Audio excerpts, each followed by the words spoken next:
Hello everyone, welcome in, welcome to your Divine Collaborative. I hope that you're well and I am so happy that you are here. So this will be part 2 of the previous video. If you haven't watched part 1, please go back and do so. We were reading from the book of the prophet Isaiah, and there's some references to a lot. Go back and watch that video. I only have a certain amount of time to do these videos, and I can be pretty wordy, so we want to make sure that we get all the information in. So the part 2 of The Time is Near. I've had some downloads and some dreams and downloads in those dreams. And I want to introduce myself. My name is Julia, and I am a multi-clair since a very, very young age, since I can remember. And I have been offering my intuition to others since I can remember, really. And coming into this message when I started to go to elementary school is when I really started to share my insight. This message is very powerful for me. It's very reassuring, confirming for me, reaffirming for me that I am doing what I'm being called to do. And 1:44 on the timer as soon as I said that, which is beautiful. I love all the signs and the symbols and the connection to the divine. Very, very beautiful and important to know that you're connected to Source and that you're an extension of Source energy, right? So I want to welcome back all subscribers and those returning. Welcome in you who are viewing for the first time. Please subscribe if you vibe, and comment and like if you feel so inclined. I'm confident that this message will find exactly whom it is intended at precisely when it is needed. I pray that you recognize what resonates and discern what does not. Always consult the Most High for confirmation. And always test the spirit behind all spiritual guidance, including guidance you receive here. Blessings to you all. Thank you for being here. So I want to address the fact that I've been MIA for a while, and I've just had to do some extreme self-care in the past month or so. And so sorry to disappoint you, but I am back and enjoying the revelations and information that I'm receiving to share with you. All right, so the time is near. We are in some wild times. There's some people having a great time in life, and there's some people not having a great time in life. There's a lot of fear and if you recognize the times now, you are a very important part of the story. And if you're able to hear this message, then I'm talking to the right folks. Right now is very specific. And so you are an essential, invaluable being here in this life and at this time. The time is near, and I want to share a little bit about myself. At an early age, I've been working to awaken others to remember and awaken to their higher self. And a lot of people didn't want to listen, okay?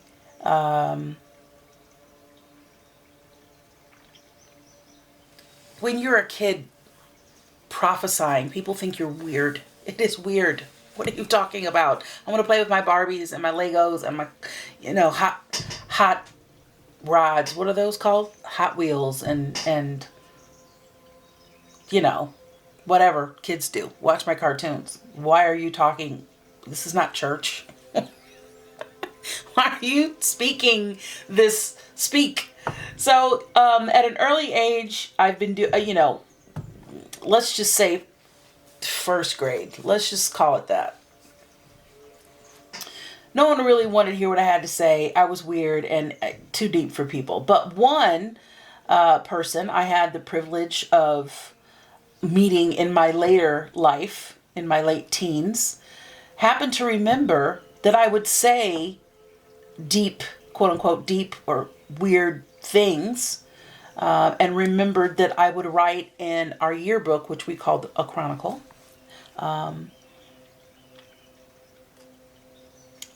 these things.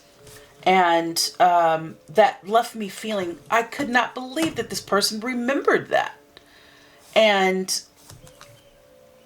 it gave me hope that my purpose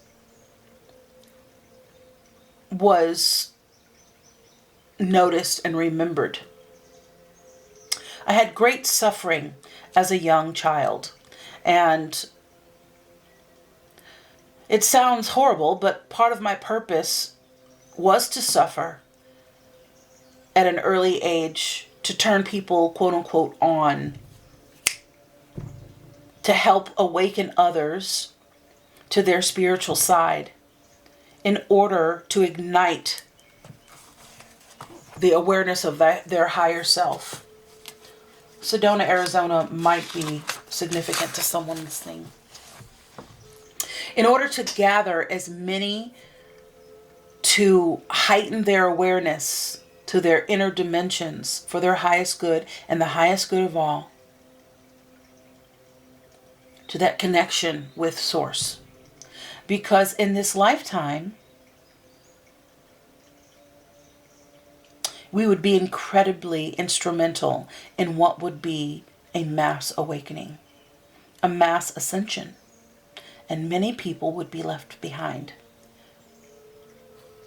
And this was to lessen the amount left behind. So I was used as an instrument.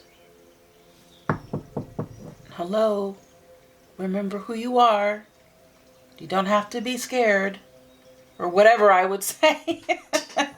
I was afraid that what had happened to me was happening to others that didn't have the insight that I did. And I was there to warn them about,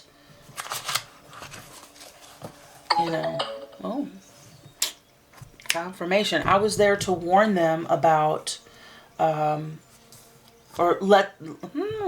them, but to say, you're not alone. Some things may take place and you don't know why. I don't know what it was that I was talking about really specifically when I was a kid, but I felt that things happened to me, and because I had this knowledge, I could spare some other people in a way, or let them know that they weren't alone in this. So I was called here to help awaken others to their full potential. And that there would come a time when I would need a roadmap to find my way home. I took a trip away from God, knowing God would never leave me. But in order to experience what it was like to be away from God, to know the dichotomy, to sift through and heal my own wounds that I would endure beyond the childhood trauma inflicted by those who were to be my advocates. It was a big blow to my heart and to my spirit, very hard to recover from.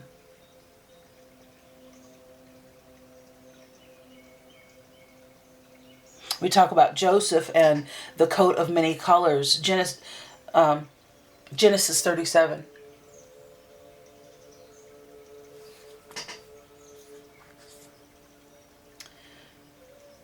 I won't go into that. You can check that out on your own time. But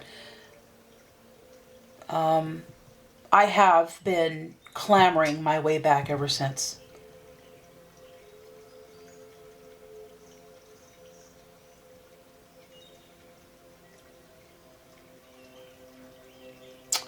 This big blow happened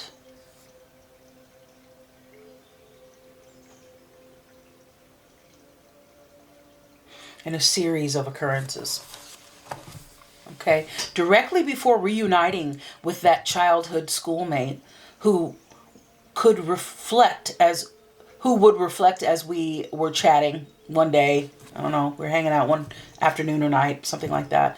And they said, you used to talk about this when we were kids. And I remembered you would write in my yearbook every year something far out, spiritual, and for me to remember who I am, etc.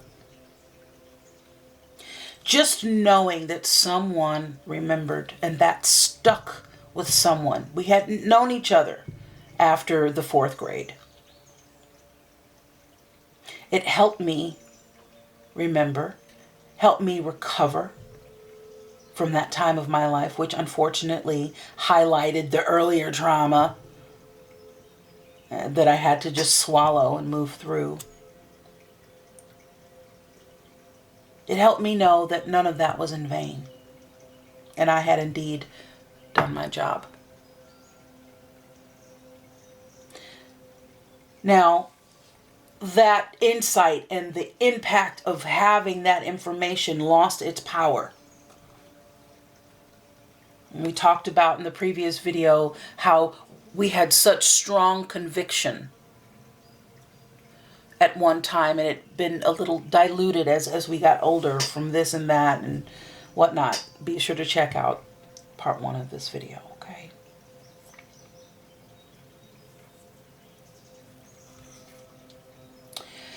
So, it had lost its power and effect over the years, especially with the saturation of spiritualists and tarot readers online as we move into this new age. I wasn't certain my purpose any longer. Until my recent series of dreams and downloads, which I'm sharing with you now.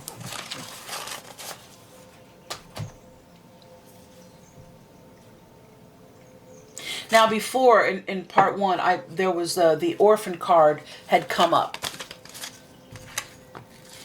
and I feel like whomever is receiving this message, you may have felt orphaned, left out.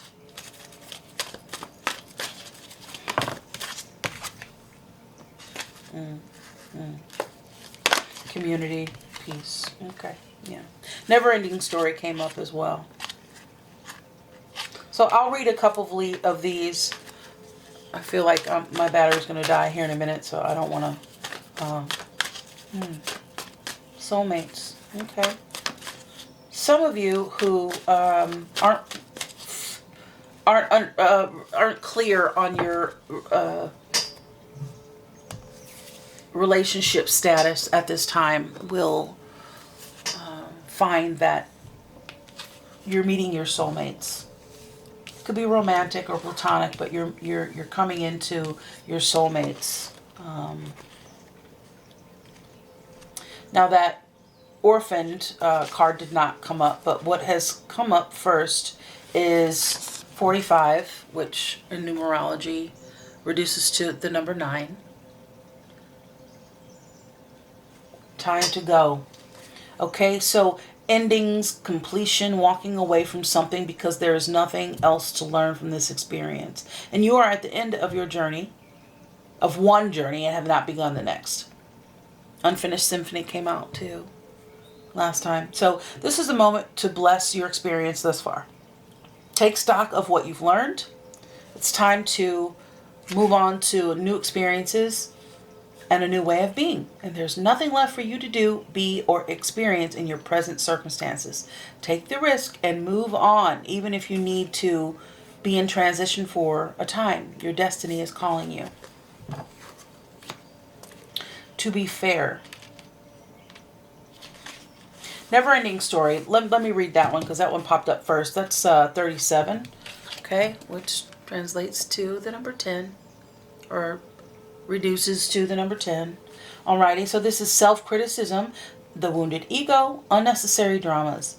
There is a story woven through the imperfect fabric of life that tells of hurt and loss, rejection and humiliation, self-loathing, arrogance, and all manner of suffering born from unnecessary dramas.